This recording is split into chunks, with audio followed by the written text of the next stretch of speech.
Hey, Stephanie Joy Disability. Let's talk about overpayments. If you receive or have received an overpayment letter from the Social Security Administration, it's a time when your stomach falls down to your feet. I hear from people very frequently about this. I want this to be quick because there's too many details in everybody's specific case. The first thing is there an overpayment? Do you have any reason to believe there is? The letter might tell you, and hopefully it does, but sometimes they're very cryptic and general and almost canned, so they don't actually specifically speak to your situation. But if they do, that's a start. It could be that you are working part-time and you inadvertently forgot to stay under the limit. Things you got to know about. Working is good, but you got to be careful with that. There's a variety of things, and then if that's true, if there, you can potentially not be liable for that, and it is not an overpayment if you have certain conditions with your working where certain expenses that you have for medical related things, certain ones can be deducted from your income and bring you under that SGA, the SGA amount that you were not really supposed to be going over. So that would go towards liability. Did I have an overpayment, or do I just have to prove that I was not overpaid by producing these receipts? If you have subsidized work, in certain instances, there's something called impairment related work expenses. Those would be medical bills that you had to pay, whether they were prescription or copays to specialists or for procedures needed for your condition that can be used to reduce your income. It can be deducted from your gross income each month, generally.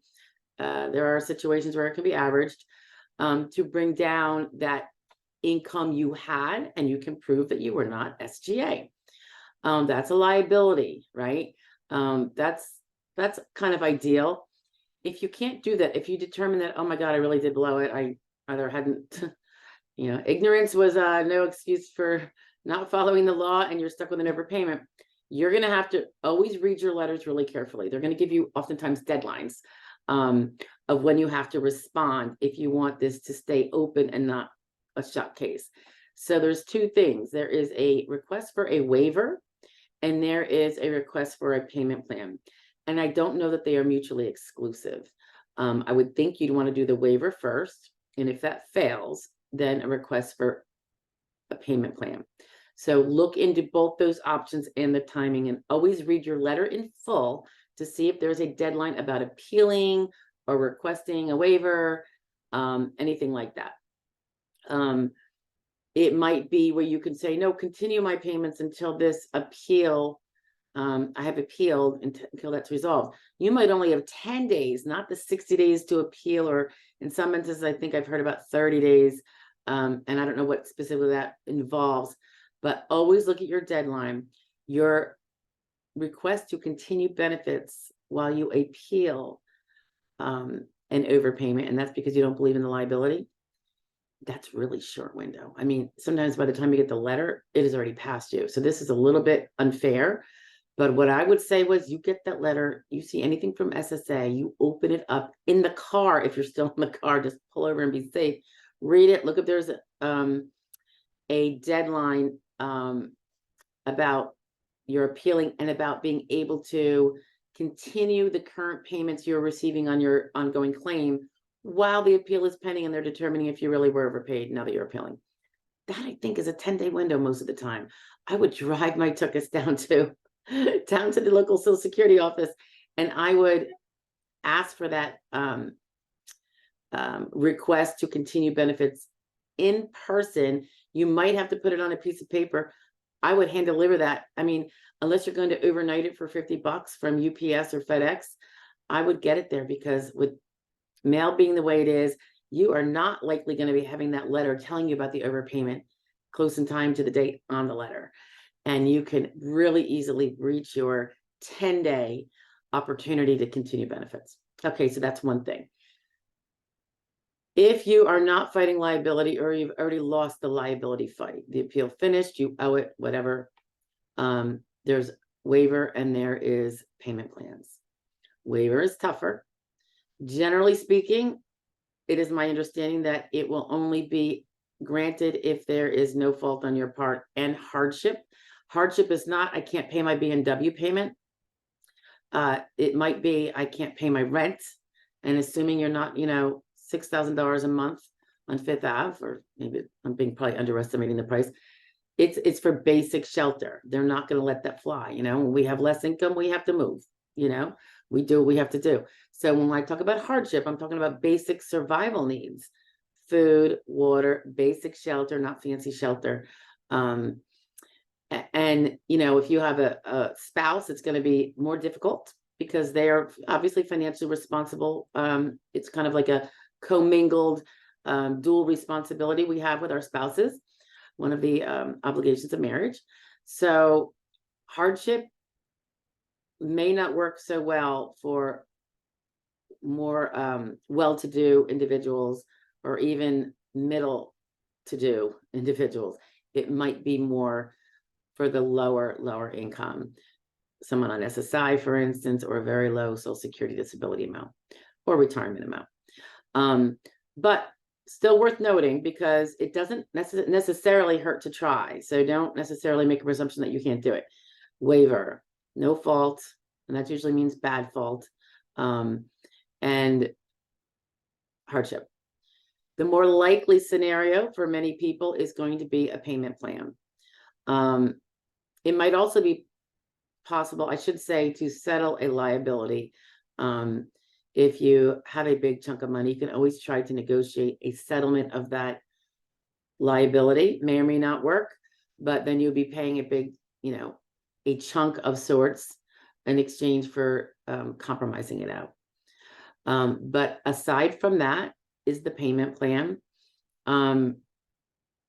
It will often depend on what your income is. Again, your bills, your financial situation for survival, and what they think they can not unjustly have you pay outside of that.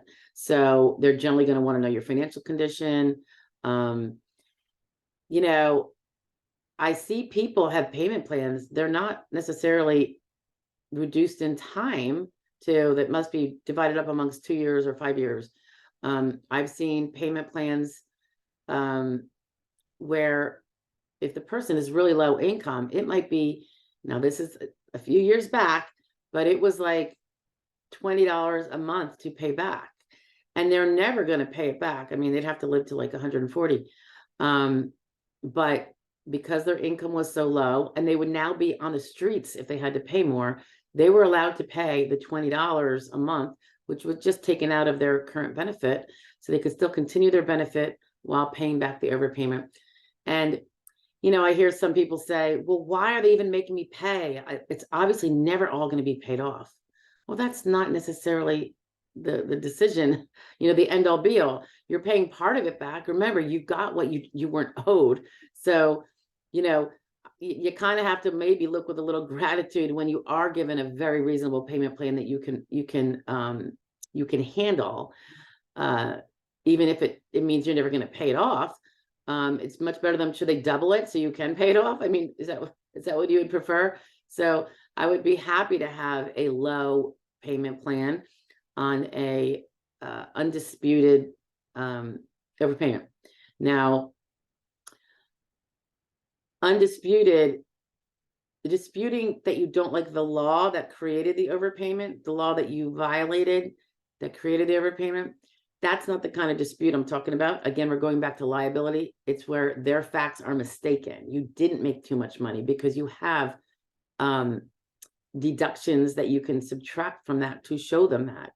And I've seen this happen even if you didn't deduct them on a tax return. Let's say you were self-employed and they went off the 1099 reporting that, you filed your tax returns, you just did the 1099 amount, you never subtracted your cell phone, your home office, and all these other little things that really do add up. Those things can actually bring you over SGA. If you're only a few $100s over SGA every month or less, it really depends. And then you also have the impairment related work expenses that, some people have copays every month that might knock them down to $50 a month.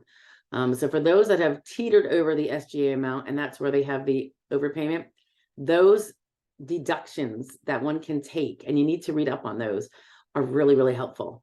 I've seen a 6-figure overpayment that was very old be able to be reversed because we found enough receipts, and we could argue that even for the receipts that we didn't find, say you're looking for cell phone receipts from 10 years ago. Well, we found one, and if the claimant, and it's reasonable to believe, and she certifies to the fact that this is reflective of my cell phone bills every month for those 5 years, the SSA may or may not embrace that at the lower levels, but an ALJ certainly can, because they're going with evidence and deducing what happened.